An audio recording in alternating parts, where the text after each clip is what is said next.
Сәлем достар, сіздермен ташкентский плов жасап үйренетін боламыз. Міне біздің палауымыз дайын болған.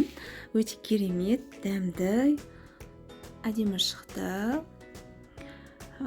Сіздер де осы мен ұсынған рецептпен жасап көріңіздер. Өте керемет шығады.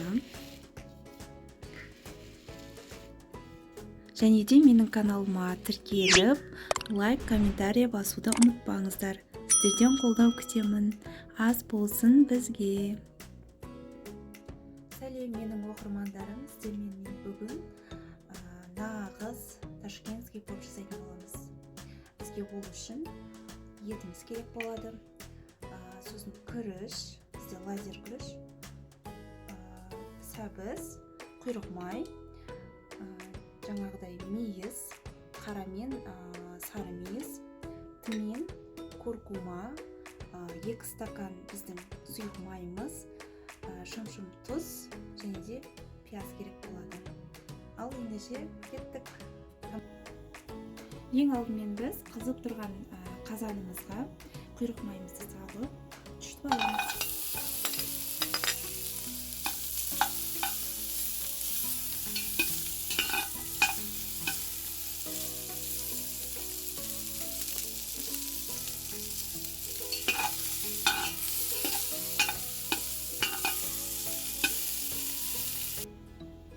Міне тұшытып болды құйрық майымызды. Енді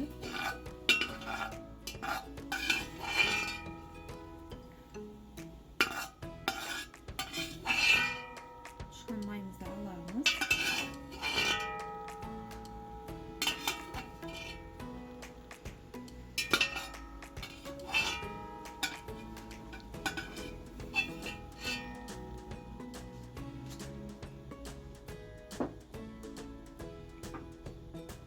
Және оған сұйық майымызды құямыз.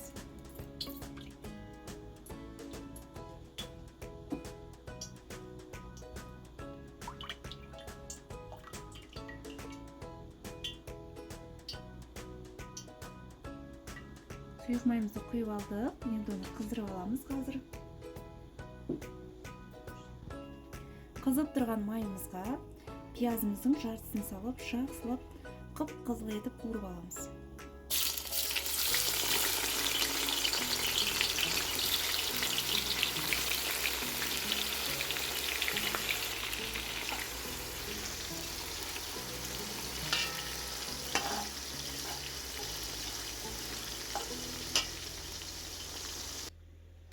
Арасында пиязымыз қатты қызарып алғанша қара түменімізді осылай майдалап аламыз.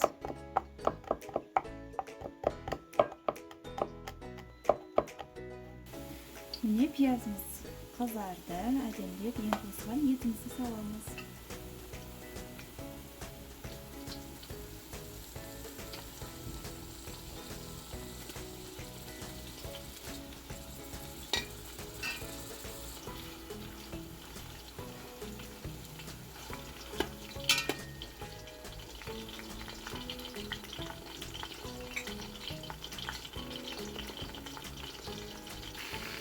Етімізді жақсылап қызартып қуырып алдық. Енді жаңағы пиязымыздың жартысын салып, мұны да қуырып аламыз. Тағы бір айта кететін жайт, жаңағы етіңізді қуырып жатқан кезде 1 чайнек ложка тұзыңызды салып алсаңыз болады. Бұл етіңізге қарай. Менің етім тұздалған ет болғандықтан бұл жерде мен тұзды салмаймын. Бұл кезде жаңағы тұз салып қуыратын болсаңыз, еттеріңіз өте дәмдірек болады.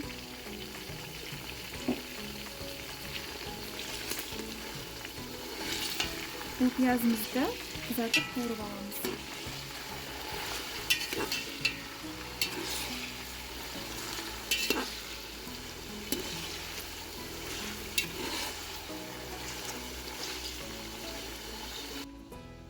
Жаңағы пиязымыз қуырылғанша біз күрішімізді жақсылап жуып аламыз.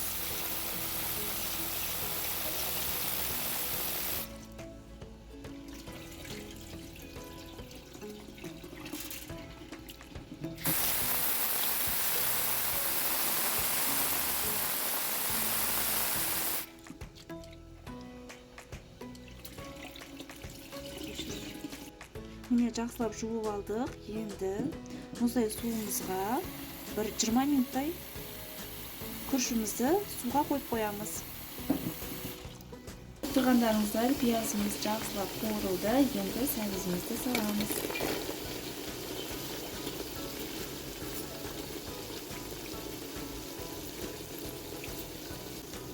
Енді сәбізіміздің үстінен жаңа жүзімімізді саламыз. Төмен саламыз.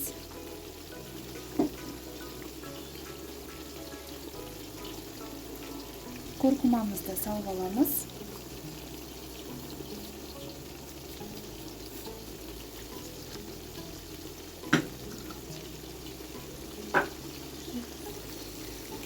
Сосын бір чайная ложка тұзымызды салып аламыз. Шөлде.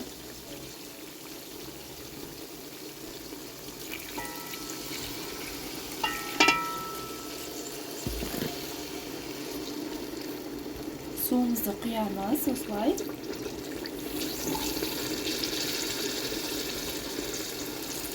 Сәбіз еттеріміздің батып тұру керек. Сол мөлшерде суымызды құйып аламыз. Сосын средний отта сәбізіміз жұмсарғанша қайнатып алатын боламыз. Сәбізіміз дайын болды. Енді оған күрішімізді саламыз.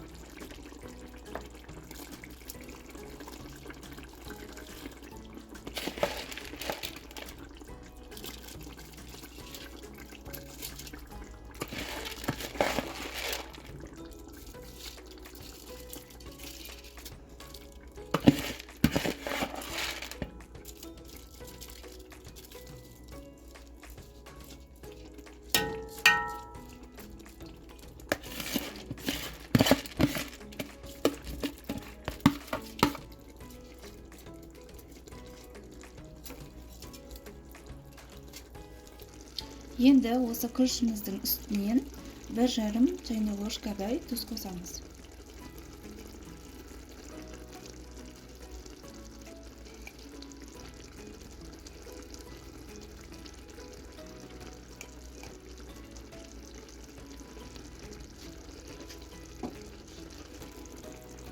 Енді осының үстінен азғантай ғана суымызды құйып шығамыз.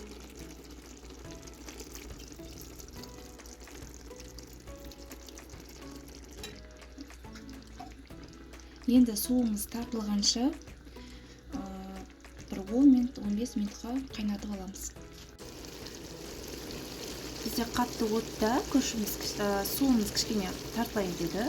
Енді тек бетін ғана осылайынан араластырып аламыз.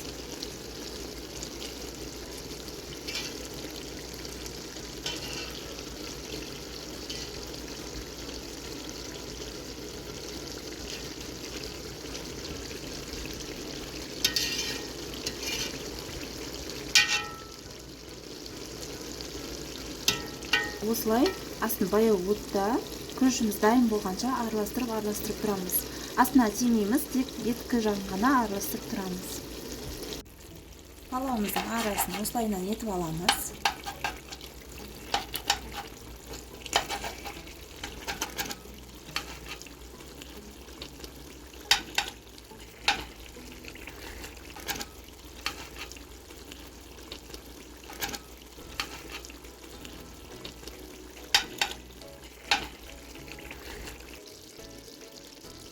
Күрішімізді енді баяу отта 30 минутқа демдеп қоямыз.